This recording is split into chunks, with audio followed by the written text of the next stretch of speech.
partie de cette nation sainte. Je fais partie de cette royauté aujourd'hui. Mais tout le monde devrait se prosterner devant toi. Je suis Saïd, tellement mais qu'est-ce qui grandiose, t'arrive? je suis tellement majestueux. Saïd, Mais je fais partie de la nation sainte. mais arrête, je Saïd, fais partie reste tranquille. du Fils de Dieu, du Roi des Rois. Prosternez-vous devant ma face. Oh, ça, Mais pas toi, Saïd. pas toi, quand même pas.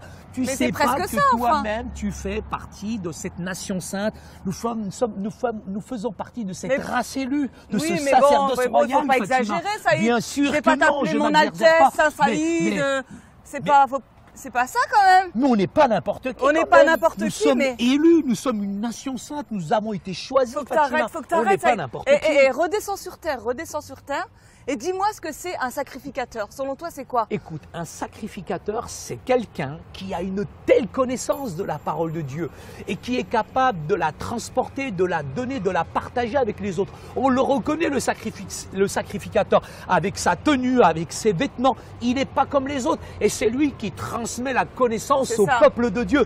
Et moi, je fais partie de ces grands sacrificateurs aujourd'hui. Donc tu veux dire que le sacrificateur, c'est l'homme d'église, l'homme de Dieu, qui enseigne son peuple, c'est Bien ça? sûr. Voyons voir ce que dit la Bible, Saïd. En fait, avant que Jésus ne vienne sur cette terre, Dieu avait choisi Israël comme terre pour son peuple choisi. À ce moment-là, tout le monde dans le pays était soldat, mais Dieu avait mis une tribu à part dans cette nation pour le servir, et c'est la tribu de Lévi appelée à être des sacrificateurs. Tu vois, c'est Dieu qui avait ordonné à Moïse de commander aux sacrificateurs de pouvoir transmettre non seulement la connaissance, mais aussi d'être l'intermédiaire entre Dieu et son peuple.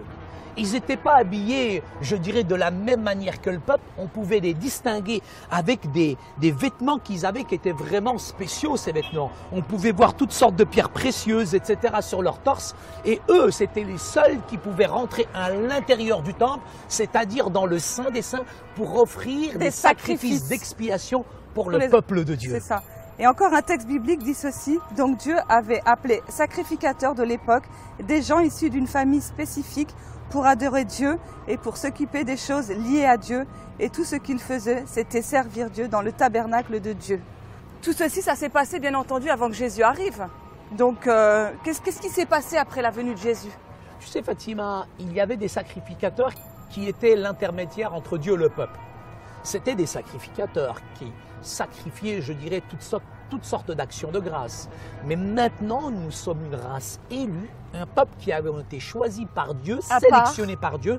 Nous avons été mis à part et nous sommes aujourd'hui des vrais adorateurs et nous pouvons, de la même manière que les sacrificateurs, adorer Dieu. Nous-mêmes, on peut l'adorer aujourd'hui. Ça nous est donné à chaque croyant qui a expérimenté la puissance de Jésus. Écoute, je vais lire un texte du Nouveau Testament de 1 Pierre 2,9. Vous, au contraire, vous êtes une race élue, un sacerdoce royal, une nation sainte, un peuple acquis, afin que vous annonciez les vertus de celui qui vous a appelé des ténèbres à son admirable lumière.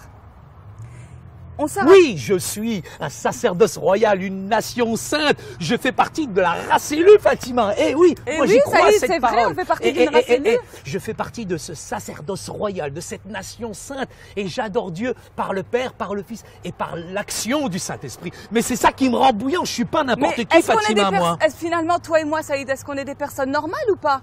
Est-ce qu'on est différent des autres? Non, moi je ne suis pas je suis différent des autres parce que moi j'adore Dieu en esprit et en vérité et j'ai la connaissance de Dieu et grâce à Dieu je reste loin du péché. Moi je suis pas comme tous ceux que tu vois là autour de nous.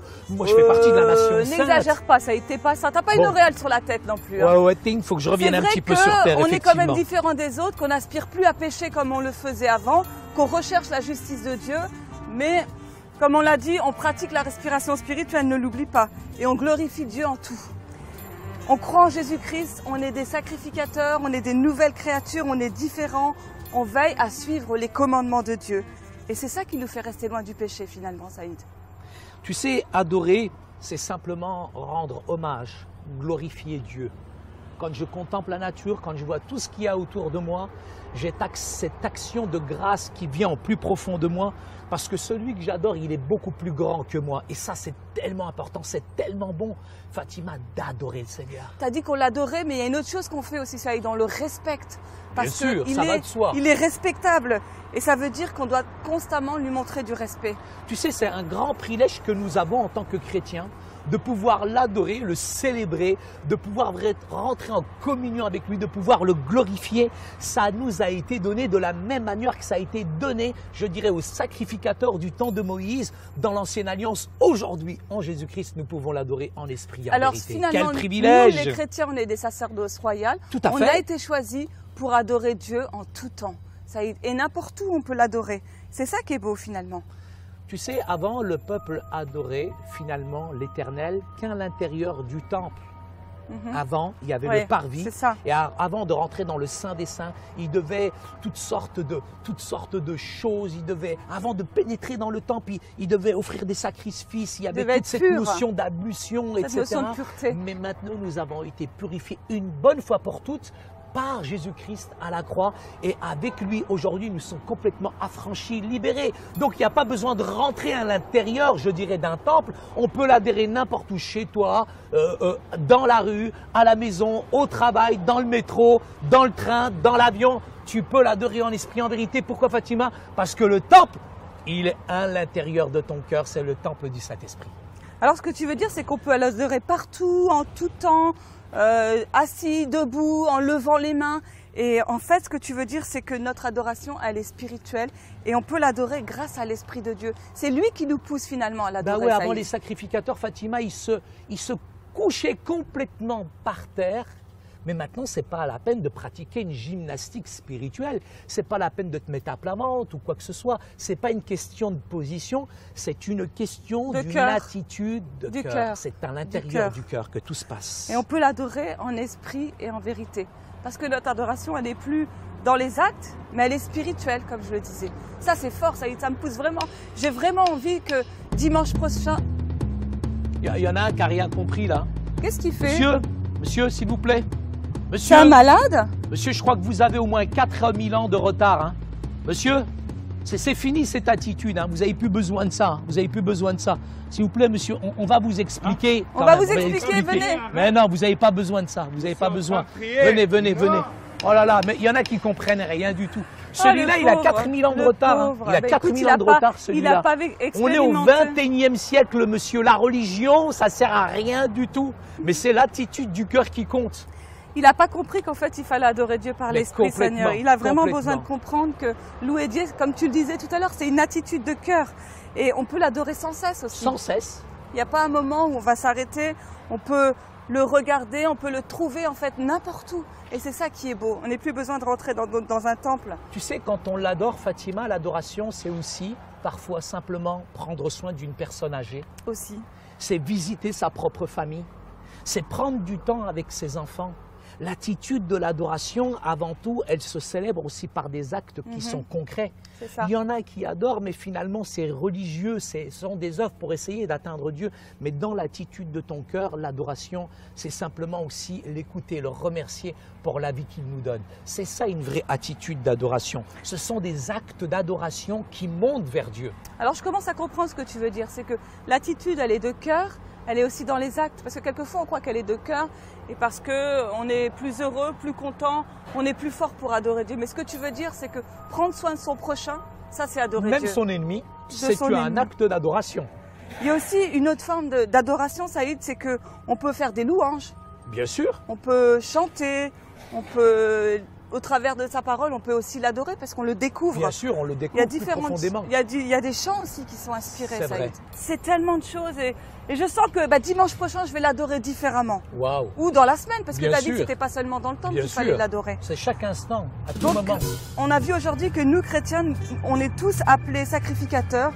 Ça ne veut pas dire qu'on doit se prosterner les uns devant les autres, mais qu'on a été mis à part du reste du monde pour adorer Dieu. Et en tant que chrétiens, nous pouvons adorer Dieu tout le temps et partout. On a dit que Dieu est esprit, on peut l'adorer en esprit et en vérité. On a dit qu'on peut adorer Dieu en tant que communauté, on peut chanter des chants, des louanges, écouter la parole de Dieu. Ça peut nous aider dans notre adoration spirituelle. Tout à fait. Et on a dit aussi qu'on peut l'adorer au travers de nos actes tous les jours par notre attitude. Ouais. Tu l'as dit tout à l'heure en prenant soin des autres. Bien sûr, c'est pas comme ce fou qui était prosterné par terre, il avait rien compris celui-là. Et enfin, tu as dit qu'il fallait aimer son prochain parce que Dieu nous aime. Ça fait une heure que je vous attends là. Ah, Fares, t'étais là? Qu'est-ce qu'il fait là, Mais- lui? Bah, je me promenais. petite Ah, tournée. eh ben écoute, c'est écrit quand même que... Écoute, viens, on va Non, mais t'expliquer il- comment il- adorer il- Dieu. Si on prend Mets-toi soin là. de nos enfants, c'est aussi un acte d'adoration. Donc on est très content, Fares, de passer du temps avec toi, parce que quand on passe du temps avec toi, tu sais ce qui se passe. On passe du temps aussi avec Dieu. C'est une manière de glorifier Dieu. Explique-lui c'est quoi adorer Dieu, Saïd. Fatima, elle va te le dire. Parce Alors qu'elle t'aime Fares, beaucoup. écoute-moi bien mon fils. Adorer Dieu, c'est appeler sacrificateur. Donc dorénavant, papa, tu l'appelleras Saint Saïd, parce que c'est un sacrificateur. D'accord? Tu m'appelles comme ça, je te mets une tréha. Il a été mis à part du reste du monde pour adorer Dieu. Tu te rends compte qu'on a été mis à part? On n'est pas comme les autres. Alors ton père, ta mère, maintenant tu dois les respecter un peu plus. D'accord?